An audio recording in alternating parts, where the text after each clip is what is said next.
नमस्कार दोस्तों। बात करेंगे आज डेमोन्स्ट्रेशन के बारे में, जो कि एग्रीकल्चर एक्सटेंशन का एक टॉपिक है। ये 3 प्रकार का होता है, जैसे method demonstration, result demonstration and national और कंपोजिट डेमोन्स्ट्रेशन। डेमोन्स्ट्रेशन का जो बेसिक प्रिंसिपल होता है वो होता है learning by seeing and doing, यानी उस चीज़ को देखो फिर अपने फील्ड में करो और उससे सीखो। तो इसके जो फादर हैं वो हैं सीमेन एनेप डॉक्टर। सबसे पहले हम देखते हैं मेथड डेमोन्स्ट्रेशन। शॉर्ट टाइप का डेमोन्स्ट्रेशन है, प्रोवाइड करता है सिर्फ स्किल को, और ये ओल्ड और न्यू प्रैक्टिस के बीच में कंपैरिजन नहीं बता पाता है। ओल्डेस्ट फॉर्म है टीचिंग की। डॉक्टर सीमेन एनेप इसके फादर हैं। सिंगल प्रैक्टिस डेमोन्स्ट्रेशन है, जैसे हम ट्रैक्टर को कैसे चलाते हैं खेत में, या फिर खेत में फर्टिलाइज़र कैसे डाल रहे हैं। तो ये चीज़ें जो है मतलब मेथड डेमोन्स्ट्रेशन के द्वारा सिखाई जाती है। और ये जो है ये स्टार्ट से लेके मतलब शुरुआत से लेके और अंत तक इसको चीज़ को बताना पड़ता है। और जो जोशीले जो वर्कर होते हैं वो इस चीज़ों को जल्दी सीखते हैं।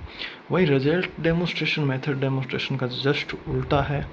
वैसे मेथड डेमोन्स्ट्रेशन जो है एक ग्रुप मेथड में आता है, और रिजल्ट डेमोन्स्ट्रेशन जो है इंडिविजुअल मेथड में आता है। रिजल्ट डेमोन्स्ट्रेशन थोड़ा लॉन्ग टाइप का डेमोन्स्ट्रेशन है, क्योंकि इसमें न्यू जो प्रैक्टिस होती है उसकी वैल्यू और वर्थ भी बताई जाती है, और ओल्ड प्रैक्टिस और न्यू प्रैक्टिस के बीच में कंपैरिजन किया जाता है, और उसके बाद में कंपेयर किया जाता है ओल्ड और न्यू प्रैक्टिस को। रिजल्ट बताए जाते हैं दोनों प्रैक्टिस के, ओल्ड और न्यू के। इफ़ेक्टिव है एडॉप्शन के लिए रिजल्ट डेमोन्स्ट्रेशन। ये फार्मर को खेत में एक्सटेंशन वर्कर के द्वारा, मतलब एक्सटेंशन वर्कर वहीं मौजूद होता है और फार्मर को ये जो स्किल्स बताता है, तो डायरेक्ट उसके सुपरविज़न में एक्सटेंशन वर्कर के ये बताई जाती है।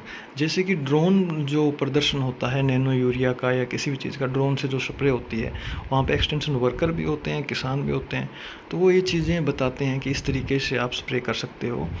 तो और पहले जो टाइम वो ट्रेडिशनल स्प्रे होती थी, उन दोनों के बीच में प्रैक्टिस बताता है कि कौन सी अच्छी है कौन सी नहीं है। इसलिए एडॉप्शन में भी किसान का उस चीज़ को अपनाने में भी थोड़ी सहायता मिल जाती है। तो ये सुपीरियरिटी बताता है प्रैक्टिस की। इसके बाद में अपने आता है नेशनल या कंपोजिट डेमोन्स्ट्रेशन। अब जो कंपोजिट डेमोन्स्ट्रेशन है उसको हम फर्स्ट लाइन डेमोन्स्ट्रेशन भी कहते हैं और फ्रंट लाइन एक्सटेंशन प्रोजेक्ट भी कहते हैं। ये रिसर्चर के द्वारा फार्मर के फील्ड में किया जाता है।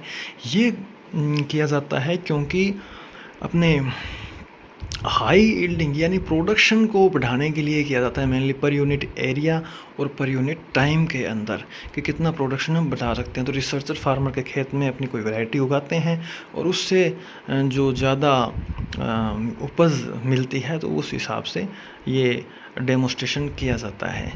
रिसर्चर जो होते हैं वो फार्मर के फील्ड में ये करते हैं।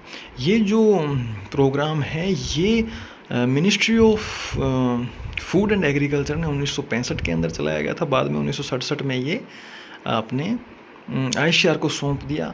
मल्टीपल क्रॉपिंग सिस्टम और हाई यील्डिंग प्रोग्राम हैं जो इसी के अंडर में ही चलाए गए थे, नेशनल या कंपोजिट डेमोन्स्ट्रेशन के अंदर। और अभी ये कई एग्रीकल्चर प्रोडक्शन प्रोग्राम का हिस्सा हो गया है, नेशनल और कंपोजिट डेमोन्स्ट्रेशन।